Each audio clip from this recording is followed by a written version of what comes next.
This is a 2016 Mazda 6. We can start over here on the steering wheel. First of all, you have your volume controls here. You can use this to control the volume for your radio, for your Bluetooth calls, anything else at all. Next, you have your info button. The info button over here controls the information for your trip, or you can also use the two buttons around it to skip songs, change radio stations, things like that. Also, in the middle of the volume button, you have your voice command. You can use it to control the car. Command. Like make phone calls, change the radio station, and things like that. Down here, if you get a phone call, you can use this as an answer, and this is the hang up button. On the side, you have your mode, which turns on your radar cruise control, and off, which turns it off. If you look over here, you have the little radar sign. You can set the distance between yourself and the car in front of you. You can actually go up to 3 car lengths, or you can set it back to 1 car length. And the set button over here lets you set the speed you're at. If you hit the brake, anything like that, you can actually hit resume, and it resumes your radar cruise control for you. Or you can set it up as a normal cruise control. Behind that, you have your paddle shifters. You can use those to shift manually if you like. So you have your plus and your minus. And behind that, you also have your windshield wiper controls and your headlight controls. Headlights are automatic, and they're LED. They're also active. So when you turn the steering wheel, they turn with the steering wheel. Up ahead, you have your heads-up display.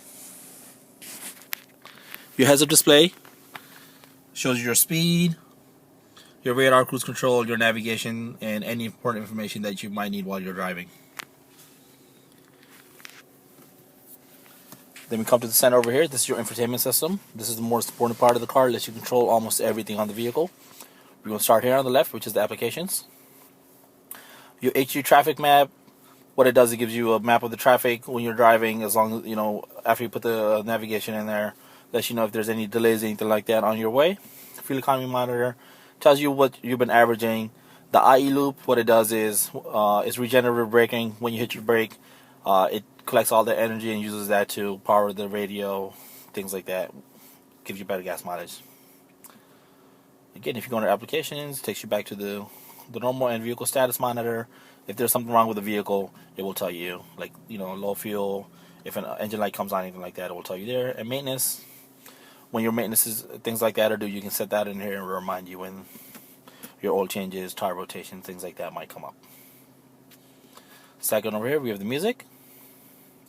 You have your audio sources, which lets you select your FM, AM, XM, AHA, Pandora, Stitcher, your Bluetooth, or if you have music that you listen from a USB stick. If you go over one, you have your auto memory. Let's say you're traveling somewhere, it's going to auto-generate music stations, so you don't have to worry about searching around for music stations. Favorites, you can add your favorite music stations for your local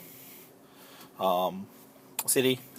HD radio also has HD radio. Some of the music stations have more than one. It will let you know if it's available. It might have like commercial-free radio, things like that. Scan, it will scan any radio station for you.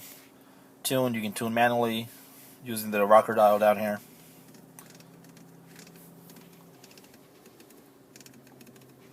And if you go back, then you can also scan for previous and next radio stations. The home button over here in the middle takes you back home. And the next thing we have is communication. Communication, this is where you can connect your phone to make phone calls, things like that. It's pretty easy. All you do is go and connect. It's going to ask you to add a new device. You do that, and you can just search for Mazda on your phone and just put in the PIN code that it asks you for. After that, you have your navigation. Once the vehicle is sold, we usually add the navigation to the vehicle. This is where that will display. You can use it. It's good for United States, Canada, Mexico. Also gives you traffic, things like that. And the last thing you have over here is settings. Under settings, first of all, you have the height display for the heads-up display. So if you're taller or you're shorter, you can actually set that so you can still see it. You can change the brightness. You can make it brighter, lighter. You can manually control it. And also display information, what you want to display. So it will display adaptive cruise control, navigation, and other information that's important to you. And then also display over here, you can actually turn the display off if you wanted to, if it was getting too bright at night, or you can actually change the brightness, restore back to factory, whatever you need to do. Under safety, you have your distance recognition support, which is again is a radar cruise control. It will keep the distance between you and the person in front of you. Also, if they slam on the brake, the car will slam on the brake, trying to avoid an accident. You know, it might still get into an accident, but it's going to avoid any damages or lessen the chances of getting damaged. Blind spot detection. If there's somebody in your blind spot, the car will let you know. The mirrors will light up. If you go to change your lane and use your turn signal, it will beep, letting you know that there's somebody there. You know, again, avoiding an accident. And lane keep assist. It will keep you in the lane if you start to drift out of your lane without using a turn signal.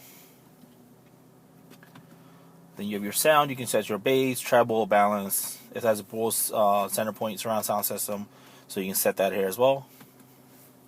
Clock, you can sync it with the GPS or you can set it manually. And then you have your vehicle information. You know, you can set how the windshield wipers will go on. If it starts raining, they go on automatically. Your door locks, turn signals, how the lights turn on and off, and also your speed alarm. So if you're going over the speed limit, it will actually tell you slow down. Devices, again, this is Bluetooth. You can add new devices here if you needed to.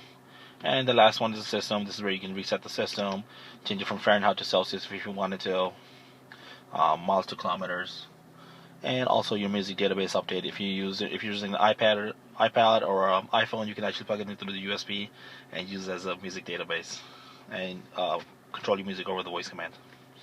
If you look down here, you have your heated steering wheel. Also, you have your heated seats. You have the high, medium, low, and off for both sides, passenger and the driver. You also have the dual temperature control. So the passenger can set their own temperature, and the driver is able to set their own temperature, whatever you like. You also have the heated side mirrors, so this way during the winter you're not scraping ice off of them. And you also have the CD player. If you look down here, you have a 12-volt charger, one charge if you needed it. You have your gear selector normally, and then you also have a low button for sports mode. Makes the car a little bit peppy, makes it a little bit quicker. You also have electronic handbrake. Foot on the brake, push it down, it turns it off. Foot on the brake, pull it back up, and it turns it on for you. This is your command and control while you're driving. The touch screen is going to be disabled, but you can use this to control the screen. You have your back button, music, home, navigation, and your favorite button where you can access all your things with one touch. Also, you have your music control. You can turn the volume up and down here as well. And if you want it, just push it down. It mutes the audio if you're talking to somebody. Here in the middle are your cup holders, and if you're not using them, bring this over. It makes it nice and neat, so you're not, getting any dirt, anything like that in there. Also in the center console, you have your two USB ports, auxiliary, and another charger port, and also you have the SD card slot for the navigation. Your rear mirror is auto dimming, so if somebody's using the high beams, anything like that behind you, it will dim automatically so it doesn't blind you. Also, that can be turned on and off, and also you have your garage door opener. And also standard equipped with LED lights all around, headlights, tail lights, and all interior lights. Any questions, give us a call at Chapman at 609-646-2000. My name is Mo. Have a great day.